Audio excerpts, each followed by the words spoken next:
It's almost game on for the state line's newest and most unique entertainment option. Henry Dorrbaker's is less than a month away from its grand opening. Downtown Beloit has turned into a dining destination with many popular restaurant options. But the folks at Henry Dorrbaker's thought it was time to bring something actionable to keep people in downtown Beloit past their meal. Opening night at the new venue at 605 3rd Street will be November 18th. And today the media was able to get a first look at the race simulator and mini golf course and watch the duck pin bowling lanes get installed.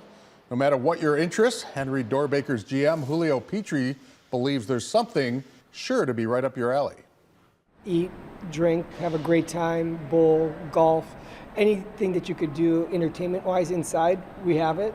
But then also we do have an outside where you'll be able to throw bags, play Connect Four, sit by a fire pit, all kind of those fine things too.